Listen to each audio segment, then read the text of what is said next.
ಅಯೋಧ್ಯೆ ರೈಲಿಗೆ ಬೆಂಕಿ ಹಚ್ಚೋದಾಗಿ ಪುಂಡರು ಬೆದರಿಕೆ ಒಡ್ಡಿರುವಂತಹ ಒಂದು ಘಟನೆ ನಡೆದಿದೆ. ಅಯೋಧ್ಯೆಗೆ ಹೋಗಿ ಮರಳಿ ಬರ್ತಿದ್ದಂತಹ ವೇಳೆ ರೈಲಿನಲ್ಲಿ ಮೂವರು ದಾಂಧಲೆಯನ್ನ ನಡೆಸಿದ್ದಾರೆ. ಅನ್ಯ ಕೋಮಿನ ಯುವಕರಿಂದ ಅಯೋಧ್ಯೆಯಿಂದ ವಾಪಸ್ ಬರ್ತಾ ಇದ್ದಂತಹ ಯಾತ್ರಿಕರಿಗೆ ಧಮಕಿ ಹಾಕಿರುವಂತಹ ಒಂದು ಘಟನೆ ನಡೆದಿರೋದು ವಿಜಯನಗರ ಜಿಲ್ಲೆಯ ಹೊಸಪೇಟೆ ರೈಲು ನಿಲ್ದಾಣದಲ್ಲಿ. ಇನ್ನು ರಾಮಭಕ್ತರನ್ನ ಇರೋದನ್ನ ನೋಡಿ ರೈಲಿಗೆ ಬೆಂಕಿ ಹಚ್ತೀವಿ ಅಂತ ಧಮಕಿಯನ್ನ ಹಾಕಿದ್ದಾರೆ.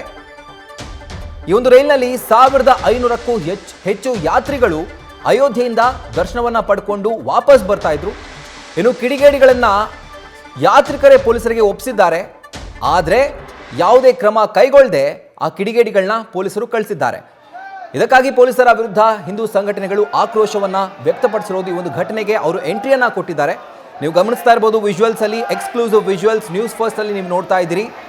ಈ ರೈಲು ಅಯೋಧ್ಯೆಯಿಂದ ವಾಪಸ್ ಬರ್ತಾ ಇತ್ತು. ಆದರೆ 3 ಜನ ಕಿಡಿಗೇಡಿಗಳು ರೈಲಿದ್ದಂತಹ ಯಾತ್ರಾರ್ಥಿಗಳಿಗೆ ರೈಲಿಗೆ ಬೆಂಕಿ ಹಚ್ತೀವಿ ಅಂತ ಧಮಕಿಯನ್ನ ಹಾಕ್ತಾರೆ. ಇದಾದ್ಮೇಲೆ ಆ ಕಿಡಿಗೇಡಿಗಳನ್ನ ಪೊಲೀಸರಿಗೆ ಯಾತ್ರಿಗಳೇ ಒಪ್ಪಿಸಿದ್ರು ಕೂಡ ಪೊಲೀಸರು ಯಾವುದೇ ಕ್ರಮ ಕೈಗೊಳ್ಳದೆ ಅವ್ರನ್ನ ವಾಪಸ್ ಕಳಿಸಿದ್ದಾರೆ ಅನ್ನುವಂಥ ಒಂದು ಆರೋಪವನ್ನು ಕೂಡ ಮಾಡ್ತಾರೆ. ಅದರ ಜೊತೆಗೆ ಈ ಒಂದು ಸೀನ್ಗೆ ಹಿಂದೂ ಸಂಘಟನೆಗಳು ಎಂಟ್ರಿಯನ್ನು ಕೂಡ ಕೊಟ್ಟಿವೆ. ಪೊಲೀಸರು ಯಾಕೆ ಕ್ರಮ ಕೈಗೊಂಡಿಲ್ಲ, ಯಾಕೆ ಅವ್ರನ್ನ ಹಾಗೆ ಬಿಟ್ಟು ಕಳಿಸಿದ್ದಾರೆ, ಈ ತರ ಪ್ರಶ್ನೆ ಮಾಡಿ ಅವರು ತಮ್ಮ ಆಕ್ರೋಶವನ್ನು ಹೊರಹಾಕ್ತಿದ್ದಾರೆ. ಸದ್ಯಕ್ಕೆ ನೀವು ಗಮನಿಸ್ತಾ ಇರುವಂತಹ ಒಂದು ವಿಜುವಲ್ಸ್ ಇದೆಲ್ಲ ಎಕ್ಸ್ಕ್ಲೂಸಿವ್ ವಿಜುವಲ್ಸ್. ವಿಜಯನಗರ ಜಿಲ್ಲೆಯ ಹೊಸಪೇಟೆಯ ರೈಲ್ವೆ ನಿಲ್ದಾಣದಲ್ಲಿ ನಡೆದಿರುವಂತಹ ಒಂದು ಘಟನೆ ಇದು. 3 ಜನ ಕಿಡಿಗೇಡಿಗಳು ಅಯೋಧ್ಯೆಯಲ್ಲಿ ರಾಮಲಲ್ಲಾ ದರ್ಶನ ಪಡ್ಕೊಂಡು ವಾಪಸ್ ಬರ್ತಿದ್ದಂತಹ ಯಾತ್ರಾರ್ಥಿಗಳಿಗೆ ರೈಲಿಗೆ ಬೆಂಕಿ ಹಚ್ತೀವಿ ಅಂತ ಒಂದು ಧಮಕಿಯನ್ನ ಹಾಕ್ತಾರೆ. ಇದರಿಂದ ಸಿಡಿದಂತಹ ಒಂದು ಯಾತ್ರಿಗಳು ಆ 3 ಜನರನ್ನ ಅವರೇ ಹಿಡಿದು ಪೊಲೀಸರಿಗೆ ಖುದ್ದಾಗಿ ಅವರೇ ಒಪ್ಪಿಸ್ತಾರೆ. ಆದರೆ ಅವರ ಆರೋಪ ಏನಪ್ಪಾ ಅಂತಂದ್ರೆ ಈ ತರ ಧಮಕಿ ಹಾಕಿದ್ದಾರೆ, ರೈಲ್ಗೆ ಬೆಂಕಿ ಹಚ್ಚುವಂತ ಒಂದು ಮಾತನ್ನ ಆಡಿದ್ದಾರೆ. ಹೀಗಿದ್ರೂ ಕೂಡ ಯಾಕೆ ಪೊಲೀಸರು ಯಾವುದೇ ಕ್ರಮ ಕೈಗೊಳ್ಳದೆ ಅವ್ರನ್ನ ವಾಪಸ್ ಕಳಿಸಿದ್ದಾರೆ, ಬಿಟ್ಟು ಯಾಕೆ ಕಳಿಸಿದ್ರು, ಇದು ಅವರ ಆಕ್ರೋಶಕ್ಕೆ ಕಾರಣವಾಗಿರೋದು. ಹಾಗೂ ಈ ಘಟನೆಗೆ ಹಿಂದೂ ಸಂಘಟನೆಗಳು ಕೂಡ ಎಂಟ್ರಿಯನ್ನ ಕೊಟ್ಟಿವೆ.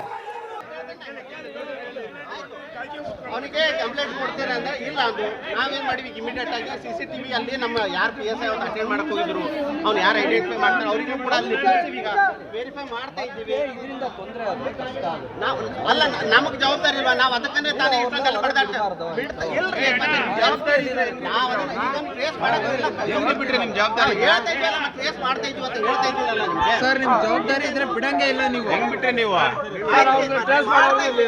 ಮಾಡ್ತಾ ಇದ್ದೀವಿ ಹೇಳಿದನಲ್ಲ ಮಾಡ್ತಾ ಮಾಡ್ತೀವಿ ಆದಷ್ಟು. ಇದರ ಬಗ್ಗೆ ಹೆಚ್ಚಿನ ಡೀಟೇಲ್ಸ್ ಕೊಡೋದಕ್ಕೆ ನಮ್ಮ ಪ್ರತಿನಿಧಿ ಶಿವಾನಂದ್ ಈಗ ನೇರವಾಗಿ ನಮ್ಮ ಜೊತೆ ಕನೆಕ್ಟೆಡ್ ಆಗಿದ್ದಾರೆ. ಶಿವಾನಂದ್, ಜನರೇ ಒಳಗಡೆ ಏನು ಧಮಕಿಯನ್ನ ಹಾಕ್ಸ್ಕೊಂಡಿದ್ದಾರೆ, ಅವರೇ ಹೇಳಿದ್ದಾರೆ ಈ ತರ ಬೆಂಕಿ ಹಚ್ತೀನಿ ಅಂತ ಹೇಳಿದ್ದಾರೆ ಅಂತ ಅವರೇ ಖುದ್ದಾಗಿ ಹಿಡ್ಕೊಟ್ರು ಕೂಡ ಯಾವುದೇ ಕ್ರಮವನ್ನ ಯಾಕೆ ಪೊಲೀಸರು ಆ 3 ಯುವಕರ ವಿರುದ್ಧ ಕೈಗೊಂಡಿಲ್ಲ ಅಂತ? ರಾಹುಲ್, ಪ್ರಮುಖವಾಗಿ ಈ ಒಂದು ಘಟನೆ ಹೊಸಪೇಟೆಯ ರೈಲು ನಿಲ್ದಾಣದಲ್ಲಿ ನಡೆದಿರುವಂಥದ್ದು. ಅಂದರೆ ಅಯೋಧ್ಯೆ ಮತ್ತು ಅಯೋಧ್ಯದಿಂದ ಮರತಕ್ಕಂಥ ಯಾತ್ರಿಕರು ಹೊಸಪೇಟೆ ರೈಲು ನಿಲ್ದಾಣಕ್ಕೆ ತಲುಪ್ತಾರೆ. ಅಂದರೆ ಸುಮಾರು 7ರಿಂದ 7:30 10ಕ್ಕೆ ಆ ಒಂದು ರೈಲು ಹೊಸಪೇಟೆ ರೈಲು ನಿಲ್ದಾಣವನ್ನು ತಲುಪುತ್ತೆ. ಆ ಒಂದು ಸಂದರ್ಭದಲ್ಲಿ ಏನು ರೈಲಿನ 2ನೇ ನಂಬರ್ ಬೋಗಿಯಲ್ಲಿ 3 ಅನ್ಯ ಕೋಮಿನ ಯುವಕರು ಆ ಒಂದು ರೈಲನ್ನು ಹತ್ತುತ್ತಾರೆ. ಇದು ಅಯೋಧ್ಯೆ ಯಾತ್ರಿಕರಿಗೆ ಮಾತ್ರ ರಿಸರ್ವ್ ಆಗಿರುವಂಥದ್ದು. ಜೊತೆಗೆ ನಾವು ಸೀಟನ್ನು ಬುಕ್ ಮಾಡಿದ್ದೇವೆ ಅನ್ನುವಂಥ ಆ 3 ಯುವಕರಿಗೆ ಅಲ್ಲಿದ್ದಂಥ ಯಾತ್ರಿಕರು ತಿಳಿ ಹೇಳುವಂಥ ಒಂದು ಕೆಲಸವನ್ನು ಮಾಡ್ತಾರೆ. ಆದರೆ ಕೋಪದಿಂದ ಅಲ್ಲಿದ್ದಂಥ ಯಾತ್ರಿಕರ ಮೇಲೆ 3 ಕಿಡಿಗೇಡಿಗಳು ಧಮಕಿಯನ್ನು ಹಾಕುವಂಥ ಒಂದು ಕೆಲಸವನ್ನು ಮಾಡ್ತಾರೆ. ತದನಂತರದಲ್ಲಿ ಅವರಿಗೆ ಬೆದರಿಕೆಯನ್ನು ಹಾಕುವಂಥ ಒಂದು ಕೆಲಸವನ್ನು ಏನು 3 ಕಿಡಿಗೇಡಿಗಳಿಂದ ಆಗಿರುವಂಥದ್ದು. ಈಗಾಗಲೇ ಹೊಸಪೇಟೆಯಲ್ಲಿ ಸಾಕಷ್ಟು ಒಂದು ಭಯದ ವಾತಾವರಣ ಕೂಡ ನಿರ್ಮಾಣ ಆಗಿದೆ ಅನ್ನುವಂಥ ಒಂದು ಮೇಲ್ನೋಟಕ್ಕೆ ಮಾಹಿತಿಯನ್ನು ಏನು ಅಲ್ಲಿನ ಹಿಂದೂ ಪರ ಸಂಘಟನೆಯವರೇ ಹೇಳ್ತಿರುವಂಥದ್ದು. ಯಾಕಂತ ಹೇಳಿದ್ರೆ ಏನು ಯಾತ್ರಿಕರು ಬಂದಂಥ ಈ ಒಂದು ಟ್ರೈನ್ನಲ್ಲಿ 3 ಕಿಡಿಗೇಡಿಗಳು ಏನು ಟ್ರೈನನ್ನು ಹತ್ಬಿಟ್ಟು ಆ ಒಂದು ಯಾತ್ರಿಕರಿಗೆ ಧಮಕಿಯನ್ನು ಹಾಕೋದ್ರಲ್ಲದೆ ನೀವೇನಾದರೂ ನಮಗೆ ಜಾಗವನ್ನು ನೀಡದೆ ಹೋದಂಥ ಸಂದರ್ಭದಲ್ಲಿ ನಾವು ಆ ಟ್ರೈನ್ಗೆ ಬೆಂಕಿಯನ್ನು ಹಚ್ಚುತ್ತೇವೆ ಅನ್ನುವಂಥ ಒಂದು ಎಚ್ಚರಿಕೆ ಕೊಡ್ತಿದ್ರು. ಹೀಗಾಗಿ ಸುಮಾರು 1500ಕ್ಕೂ ಹೆಚ್ಚು ಪ್ರಯಾಣಿಸುತ್ತಿದ್ದಂಥ ಅಯೋಧ್ಯೆ ಮೈಸೂರು ಧಾಮಣ್ಣ ಎಕ್ಸ್ಪ್ರೆಸ್ ಅನ್ನುವಂಥ ಈ ಒಂದು ರೈಲಿನಲ್ಲಿ ಏಕೈಕ ಅಲ್ಲಿದ್ದಂಥ ಯಾತ್ರಿಕರು ಕೂಡ ಕೆರಳ್ತಾರೆ. ಯಾಕಂತ ಹೇಳಿದ್ರೆ ಅವರನ್ನ ಏನು ಬೆಂಕಿಯನ್ನು ಹಚ್ಚುತ್ತಾರೆ ಅನ್ನುವಂಥ ಒಂದು ನಿಟ್ಟಿನಲ್ಲಿ ಬೆದರಿಕೆ ಹಾಕಿದಂಥ ಸಂದರ್ಭದಲ್ಲಿ ಅವರನ್ನ ಪೊಲೀಸರಿಗೆ ರೈಲ್ವೆ ಅಲ್ಲಿ ಸ್ಥಳೀಯ ಇದ್ದಂಥ ರೈಟ್ ಶಿವಾನಂದ್, ನಿಮ್ಮನ್ನ ಮತ್ತೆ ಮಾತಾಡಿಸ್ತೀನಿ. ಬಟ್ ಈಗ ಆ ರೈಲಲ್ಲಿ ಇದ್ದಂತಹ ಪ್ರಯಾಣಿಕರೊಬ್ರು ಈಗ ಸಂಪರ್ಕದಲ್ಲಿದ್ದಾರೆ. ಹರೀಶ್ ಅವರೇ ನಮಸ್ಕಾರ. ಹರೀಶ್ ಶೆಟ್ಟಿ ಅಂತ ಮಾತಾಡ್ತಿದ್ದೀನಿ. ಹರೀಶ್ ಅವರೇ ನಮಸ್ಕಾರ. ಈಗ ನೀವು ರೈಲಲ್ಲಿ ಪ್ರಯಾಣಿಸ್ತಿರುವಾಗ ಯಾಕೆ ಈ ಒಂದು ಧಮಕಿ ಅವ್ರು ಹಾಕಿದ್ರು, ಅದಾದ್ರೂ ಕೂಡ ನೀವು ಹಿಡ್ಕೊಟ್ರಿ ಪೊಲೀಸರಿಗೆ, ಯಾಕೆ ಅವ್ರ ವಿರುದ್ಧ ಕ್ರಮ ಕೈಗೊಂಡಿಲ್ಲ? ಪ್ರಶ್ನೆ ಮಾಡಿದ್ರ ಪೊಲೀಸರಿಗೆ? ಪೊಲೀಸ್ನವರಿಗೆ ಪ್ರಶ್ನೆ ಮಾಡಿದ್ವಿ ಸರ್. ಏನಪ್ಪಾ ಅಂತ ಹೇಳಿದ್ರೆ ಅವರು ಅನ್ಯ ಕೋಮಿನ 3 ಜನ ಮುಸ್ಲಿಮ್ಸ್ ಧರ್ಮದ ಯುವಕರು ಟ್ರೈನ್ ಹತ್ತಿದಾಗ ನಾವು ಹೇಳಿದ್ವಿ, ಇದು ಅಯೋಧ್ಯೆ ಧಾಮಕ್ಕೆ ಹೋಗುವಂತ ಟ್ರೈನು, ಅಯೋಧ್ಯೆ ಹೋಗಿ ಬರುವಂತ ಟ್ರೈನ್, ಇದು ರಿಸರ್ವ್, ಇದ್ರಲ್ಲಿ ಬೇರೆ ಯಾರು ಹತ್ತೋಂಗಿಲ್ಲ, ಯಾವ ವ್ಯಕ್ತಿಗಳು ಹತ್ತೋಂಗಿಲ್ಲ ಅಂತ ಹೇಳಿದಾಗ ಆ ವ್ಯಕ್ತಿಗಳು ನಿಮ್ಮ ಅಪ್ಪಂದಲ್ಲ ಟ್ರೈನಿಗೆ ಬೆಂಕಿ ಹಚ್ಚಿಬಿಡ್ತೀವಿ ಅಂತ ಹೇಳಿದ್ದಾರೆ. ಓಕೆ. ಆ ವ್ಯಕ್ತಿಯನ್ನ ಹಿಡಿದು ನಾವು ಪೊಲೀಸ್ನವರಿಗೆ ಕೊಟ್ರೆ ಪೊಲೀಸ್ನವ್ರು ಬಿಟ್ಟು ಕಳಿಸ್ಬಿಟ್ರು. ಓಕೆ. ಬಿಟ್ಟು ಕಳಿಸಿದ ತಕ್ಷಣ ನಾವು ಟ್ರೈನ್ ಅಲ್ಲಿ ಇದ್ದವರು ಎಲ್ಲರೂ ಟ್ರೈನಿಂದ ಕೆಳಗಿಳಿದು ಬಂದು ಪ್ಲಾಟ್ಫಾರ್ಮ್ ಅಲ್ಲಿ ನಿಂತ್ಕೊಂಡು ನಾವು ಪ್ರತಿಭಟನೆ ಮಾಡಕ್ ಸ್ಟಾರ್ಟ್ ಮಾಡ್ತೀವಿ ಸರ್. Okay okay. ಸುಮಾರು ಎಷ್ಟೊತ್ತಲ್ಲ ಆಯ್ತು ಸರ್ ಒಂದು ಘಟನೆ? ವ್ಯಕ್ತಿನ ಕಸ್ಟಡಿ ಕೊಡ್ಬೇಕಿತ್ತು ಅಂತ ನಮ್ಮ ವಾದ ಒಂದು. Okay okay. ಅಷ್ಟು ಲೇಸಿಯಾಗಿ ಬಿಟ್ಟು ಕಳಿಸಿದಾರೆ ತಕ್ಷಣಕ್ಕೆ ಪೊಲೀಸ್ ಇಲಾಖೆಯವರು. ಓಕೆ. ಅವರು ಅಲ್ಲಿದ್ದಂಥವ್ರು ಸ್ಥಳೀಯರೇನಾ? ಆಗ ಟ್ರೈನ್ ಬೋಗಿಗೆ ಹತ್ತಿದ್ರಾ, ಏನ್ ಕತೆ? ಅಲ್ಲ, ಅವರು ಸಡನ್ ಪ್ಲಾಟ್ಫಾರ್ಮ್ ಅಲ್ಲಿ ಇದ್ದವರು ನಮ್ಮ ಬೋಗಿಗೆ ಹತ್ಬಿಟ್ರು. ಓಕೆ. ಹತ್ತಿದಾಗ ನಮಗೆ ಅವ್ರು ಆತರದ ಮಾತು ಹೇಳಿದಾಗ ನಮಗೆ ತಕ್ಷಣ ನೆನಪಾಗಿದ್ದು ಬಿ ಕೆ ಹರಿಪ್ರಸಾದ್ ಅವ್ರದ್ದು. ಓಕೆ. ಹೌದು, ಬಿ ಕೆ ಹರಿಪ್ರಸಾದ್ ಅವರ ಮಾತು ನೆನಪಾಯ್ತು ಸರ್ ಒಂದೇ ಸಲ. ಓಕೆ. ಸುಮಾರು ಎಷ್ಟೊತ್ತಿಗೆ ಆಯ್ತು ಸರ್ ಒಂದು ಇನ್ಸಿಡೆಂಟು? 9 ಗಂಟೆ ಎಕ್ಸಾಕ್ಟ್ 9 ಗಂಟೆ. ಓಕೆ. ಸೊ ಇಷ್ಟೆಲ್ಲ ಪ್ರತಿಭಟನೆ ನೀವು ಮಾಡಿದ್ಮೇಲೆ, ಪ್ಲಾಟ್ಫಾರ್ಮ್ ಮೇಲೆ ಆಕ್ರೋಶವನ್ನ ವ್ಯಕ್ತಪಡಿಸಿದ ಮೇಲೂ ಕೂಡ ಪೊಲೀಸರು ಅವ್ರನ್ನ ಮತ್ತೊಮ್ಮೆ ಕಸ್ಟಡಿಗೆ ತಗೊಳ್ಳುವಂತ ಪ್ರಯತ್ನ ಮಾಡಿದ್ರಾ? ಅವ್ರಷ್ಟೊತ್ತಿ ತಕ್ಷಣ ಪ್ಲಾಟ್ಫಾರ್ಮ್ ಬಿಟ್ಟು ಓಕೆ. ಪ್ಲಾಟ್ಫಾರ್ಮ್ ಬಿಟ್ಟು ಓಡೋಗಿದ್ದಾರೆ. ಮತ್ತೆ ಇವರು SP ಸಾಹೇಬ್ರು ಸಹ ಪ್ಲಾಟ್ಫಾರ್ಮ್ ಬಂದಿದ್ರು. ಆಮೇಲೆ ಓಕೆ. ಬಂದು ನಮ್ಮನ್ನ ಮನವೊಲಿಸೋ ಪ್ರಯತ್ನ ಮಾಡಿದ್ರು. ಅಲ್ಲಿಯ ಸ್ಥಳೀಯ ಕಾರ್ಯಕರ್ತರು ಬಂದಿದ್ರು, ಅವ್ರು ಮನವೊಲಿಸೋ ಪ್ರಯತ್ನ ಮಾಡಿದ್ರು. ಆಮೇಲೆ ನಾವು ಟ್ರೈನ್ ಹತ್ತಿ ಮತ್ತೆ ಟ್ರೈನಿಗೆ ಪ್ರಯಾಣ ಮುಂದುವರ್ತಿದ್ದೀವಿ. ಓಕೆ. ಸೊ ಈ ಒಂದು ಘಟನೆ ಆಗೋದ್ರಲ್ಲಿ ಎಷ್ಟೊತ್ತು ಬೇಕಾಯ್ತು ಸರ್? ಟ್ರೈನ್ ಎಷ್ಟೊತ್ತು ನಿಂತ್ಕೊಂಡಿತ್ತು ಸ್ಟೇಷನ್ ಅಲ್ಲೇ? ಸುಮಾರು 3/4 ಗಂಟೆ ಟ್ರೈನ್ ಜಾಮ್ ಆಯ್ತು. ಪ್ಲಾಟ್ಫಾರ್ಮ್ ಅಂದ್ರೆ ಪಟ್ರಿ ಮೇಲೆ ಕಾರ್ಯಕರ್ತರು ಹೋಗಿ, ರಾಮ ಭಕ್ತರು ಹೋಗಿ ಪಟ್ರಿಯ ಮುಂಭಾಗ ಅಸಂಬಲ್ ಆದ್ರು ಎಲ್ಲರೂ. ಟ್ರೈನಿನ ಪಟ್ರಿಯ ಎದುರುಗಡೆ, ಟ್ರೈನಿನ ಮುಂಭಾಗ. Okay okay. ಸೊ ಬೇಕು ಅಂತಲೇ ಅವರು ಪ್ರಚೋದನೆ ಮಾಡಬೇಕು ಅಂತಲೇ ಆ ಥರ ಹೇಳಿದ್ದಾರೆ ಅಂತ ನಿಮ್ಮ ಆರೋಪ? ನಮ್ಮ ಆರೋಪ ಡೆಫಿನೆಟ್ಲಿ. ಯಾಕಂದ್ರೆ ಅದರಲ್ಲಿ ಅಯೋಧ್ಯೆ ಧಾಮ ಅಂತ ಹೇಳಿ ಟ್ರೈನ್ ಅಲ್ಲಿ ಇದು ಇದೆ, ಮತ್ತೆ ಅವಲ್ಲಿ ಬೇರೆ ಯಾವುದೇ ಟ್ರೈನ್ ಬಂದು ಇರಲಿಲ್ಲ. ಕನ್ಫ್ಯೂಷನ್ ಆಗಿ ಆ ಟ್ರೈನ್ ಹತ್ತೋ ಬಿಟ್ಟು ಈ ಟ್ರೈನ್ ಹತ್ತಿದ್ರು ಏನೋ ಅನ್ನೋದಕ್ಕೆ ಆತರ ಇಲ್ಲ. ಮತ್ತೆ ನಮ್ಮ ಟ್ರೈನ್ ಗಳಿಗೆ ಬಹುತೇಕ ಕೇಸರಿ ಶಾಲ್ ಹಾಕಿದಂತವ್ರು ಎಲ್ಲರೂ ಎಲ್ಲ ಡೋರಲ್ಲೂ ನಾವು ಇದ್ವಿ. Okay okay. ಸೊ 3 ಜನ ಇದ್ರ ಅಥವಾ ಅವ್ರ ಜೊತೆ ಇನ್ನೂ ಬೇರೆಯವರಾದ್ರೂ ಇದ್ರಾ ಸರ್? 3 ಜನ ಇದ್ದಿದ್ದು. ಓಕೆ. ಇದಾದ್ಮೇಲೆ ಆದ್ರೂ ಅಟ್ಲೀಸ್ಟ್ ಕೇಸನ್ನ ದಾಖಲಿಸ್ಕೊಂಡ್ರ ಪೊಲೀಸರು, ಅಥವಾ ಅಲ್ಲೇ ಬಗೆಹರಿಸಿ ಕಳಿಸುವಂತ ಪ್ರಯತ್ನ ಮಾಡಿದ್ರಾ? ಇಲ್ಲ, ಆ 3 ಜನ ವ್ಯಕ್ತಿಗಳು ಪ್ಲಾಟ್ಫಾರ್ಮ್ ಬಿಟ್ಟು ಓಡೋಗಾಗಿದೆ. ಪೊಲೀಸರು ಇದ್ರ ಬಗ್ಗೆ ನಾವು ತನಿಖೆ ಕೈಗೊಳ್ತೀವಿ, ನಾವು ಅವ್ರ ಬಗ್ಗೆ ಕ್ರಮ ತಗೊಳ್ತೀವಿ ಅಂತ ಹೇಳಿದ್ದಾರೆ. Okay okay. Thank you Harish, ನಮ್ಮ ಜೊತೆ ಮಾತನಾಡಿದ್ದಕ್ಕೆ. ಸೊ ಇದ್ರ ಬಗ್ಗೆ ಡೀಟೇಲ್ಸ್ ಅನ್ನು ಕೊಡೋದಕ್ಕೆ ಖುದ್ದು SP ಆಗಿರುವಂತಹ ಹರಿಬಾಬು ಅವರು ನಮ್ಮ ಜೊತೆ ಫೋನ್ ಇನ್ ಸಂಪರ್ಕದಲ್ಲಿದ್ದಾರೆ. ಶ್ರೀಹರಿ ಬಾಬು ಅವರೇ ನಮಸ್ಕಾರ. ಬಹುಶಃ ಸಂಪರ್ಕ ಕಡಿತ ಆಗಿರಬೇಕು. ಎಸ್, ನಮ್ಮ ಪ್ರತಿನಿಧಿ ಶಿವಾನಂದ್ ಅವರು ಲೈವ್ ಆಗಿ ಕನೆಕ್ಟೆಡ್ ಆಗಿದ್ದಾರೆ ಮತ್ತೊಮ್ಮೆ. ಶಿವಾನಂದ್, ನೀವು ಹೇಳ್ತಾ ಇದ್ರಿ ಯಾವ ಥರ ಘಟನೆ ಆಯಿತು ಅಂತ, ಕಂಟಿನ್ಯೂ ಮಾಡಿ.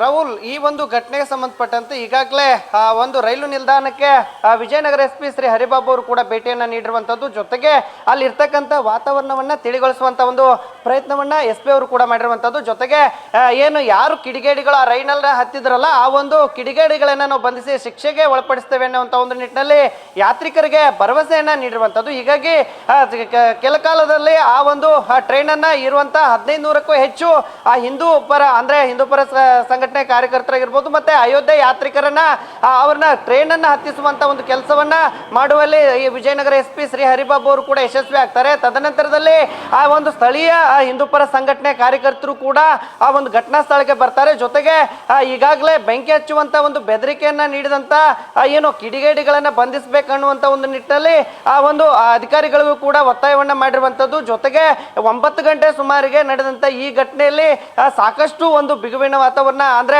ಆ 3 ಕಿಡಿಗೇಡಿಗಳಿಂದ ಯಾವಾಗ ರೈಲ್ಗೆ ಬೆಂಕಿಯನ್ನ ಹಚ್ಚುತ್ತೀವಿ, ನೀವು ನಮಗೆ ಜಾಗವನ್ನ ಕೊಡದೆ ಹೋದಂತ ಸಂದರ್ಭದಲ್ಲಿ ಅನ್ನುವಂತ ಒಂದು ನಿಟ್ಟಿನಲ್ಲಿ ಆ ಬೆದರಿಕೆಯನ್ನ ಹಾಕಿದ್ರು. ಅಂತ ಸಂದರ್ಭದಲ್ಲಿ ಇರುವಂತ ಯಾತ್ರಿಕರೆಲ್ಲರೂ ಕೂಡ ಟ್ರೈನ್ ಅನ್ನ ಹಿಡಿದು ಕೆಳಗೆ ಬಂದು ಆ ಒಂದು ಕಿಡಿಗೇಡಿಗಳನ್ನ ಹಿಡಿದುಕೊಳ್ಳುವಂತ ಒಂದು ಕೆಲಸ ಮಾಡ್ತಾರೆ. ತದನಂತರದಲ್ಲಿ ಅಲ್ಲಿದ್ದಂತ ರೈಲ್ವೆ ಪೊಲೀಸರಿಗೂ ಮಾಹಿತಿಯನ್ನ ನೀಡಿದ್ರು. ಅವರು ಏಕಾಏಕಿ ಅವರನ್ನ ಬಿಟ್ಟು ಕಳಿಸಿದ್ದಾರೆ ಅನ್ನುವಂತ ಒಂದು ಸ್ಥಳೀಯರ ಅಲ್ಲಿ ಇದ್ದಂತ ಏನು ಯಾತ್ರಿಕರೇ ಹೇಳ್ತಿರುವಂತದ್ದು. ಹೀಗಾಗಿ ಕೆರಳಿದಂತ ಏನು ಆ ಯಾತ್ರಿಕರಿದ್ದಾರಲ್ಲ ಅವರು ರೈಲ್ವೆ ನಿಲ್ದಾಣದಲ್ಲಿ ಏನು ಪ್ರತಿಭಟನೆಯನ್ನ ಮಾಡ್ತಾರೆ. ತದನಂತರದಲ್ಲಿ 2 ಗಂಟೆಗಳ ಕಾಲ ನಿರಂತರವಾಗಿ ಆಕ್ರೋಶವನ್ನ ಹೊರಹಾಕುವಂತ ಕೆಲಸವನ್ನ ಅಯೋಧ್ಯೆ ಯಾತ್ರಿಕರು ಕೂಡ ಮಾಡ್ತಾರೆ.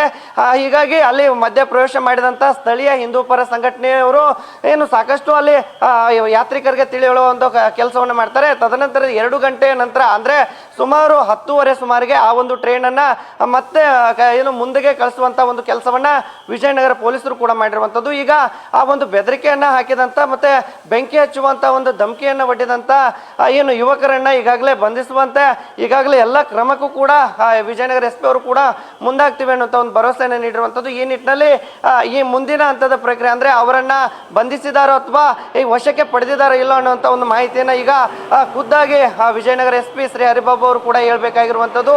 ಒಟ್ಟಿನಲ್ಲಿ ಹೊಸಪೇಟೆಗೆ ಬಂದಿರತಕ್ಕಂಥ ಅಯೋಧ್ಯೆ ಟ್ರೈನ್ ನಲ್ಲಿ ಪ್ರಯಾಣಿಸ್ತಕ್ಕಂಥ ಯಾತ್ರಿಕರಿಗೆ ಏನು ಬೆದರಿಕೆ ಹಾಕುವುದಲ್ಲದೆ ಈ ಒಂದು ಏನು ಟ್ರೈನ್ಗೆ ಬೆಂಕಿ ಹಚ್ಚುವ ಒಂದು ಏನು ಬೆದರಿಕೆ ಇದೆಯಲ್ಲ ಇದು 2002ರಲ್ಲಿ ನಡೆದಂತ ಗೋಧ್ರಾ ಹತ್ಯಾಕಾಂಡದ ಒಂದು ನೆನಪಿಸುವಂತ ಒಂದು ವಾತಾವರಣ ಇತ್ತು ಅನ್ನುವಂತ ಒಂದು ನಿಟ್ಟಿನಲ್ಲಿ ಅಲ್ಲಿ ಪ್ರಯಾಣ ಮಾಡ್ತಕ್ಕಂಥ ಕೆಲವೊಂದಿಷ್ಟು ಯಾತ್ರಿಕರು ಕೂಡ ಈಗ ನ್ಯೂಸ್ ಫಸ್ಟ್ಗೆ ಮಾಹಿತಿಯನ್ನು ನೀಡ್ತಕ್ಕಂಥದ್ದು. ಈ ನಿಟ್ಟಿನಲ್ಲಿ ಎಲ್ಲಾ ರೀತಿಯಾದಂಥ ಕ್ರಮಗಳನ್ನ ತೆಗೆದುಕೊಳ್ಳುತ್ತೇವೆ ಅನ್ನುವಂಥ ಒಂದು ನಿಟ್ಟಿನಲ್ಲಿ ಈಗ ವಿಜಯನಗರ SP ಶ್ರೀ ಹರಿಬಾಬು ಅವರು ಕೂಡ ಈಗ ಏನು ಯಾತ್ರಿಕರಿಗೂ ಕೂಡ ಭರವಸೆಯನ್ನು ನೀಡಿರುವಂಥದ್ದು. ಈ ನಿಟ್ಟಿನಲ್ಲಿ ಏನು ವಿಜಯನಗರದ ಏನು ಹೊಸಪೇಟೆಯ ರೈಲು ನಿಲ್ದಾಣಕ್ಕೂ ಕೂಡ ಈಗ ಹೆಚ್ಚಿನ ಪ್ರಮಾಣದಲ್ಲಿ ಪೊಲೀಸ್ ಬಂದೋಬಸ್ತನ್ನ ನಿಯೋಜನೆ ಮಾಡಿರುವಂಥದ್ದು. ಜೊತೆಗೆ ಏನು ಮನವೊಲಿಕೆ ಮಾಡಿ ಮುನ್ನಡೆಸ ಅಂದ್ರೆ ಯಾತ್ರಿಕರನ್ನ ವಾಪಸ್ ಕಳಿಸುವಂತ ಒಂದು ನಿಟ್ಟಿನಲ್ಲಿ ರೈಲ್ವೆ ಪೊಲೀಸರು ಮತ್ತೆ ಸ್ಥಳೀಯ ಪೊಲೀಸರನ್ನ ತಲಾ ಬೋಗಿಗೆ 3 ಏನು ಪೊಲೀಸ್ ಸಿಬ್ಬಂದಿಗಳನ್ನು ಕೂಡ ಅಂತಿಮ ಹಂತದ ಅಂದ್ರೆ ಯಾತ್ರೆಯ ಟ್ರೈನ್ ಅಂತಿಮ ಹಂತದವರೆಗೂ ಹೋಗುತ್ತಲ್ಲ ಅಲ್ಲಿವರೆಗೂ ಕೂಡ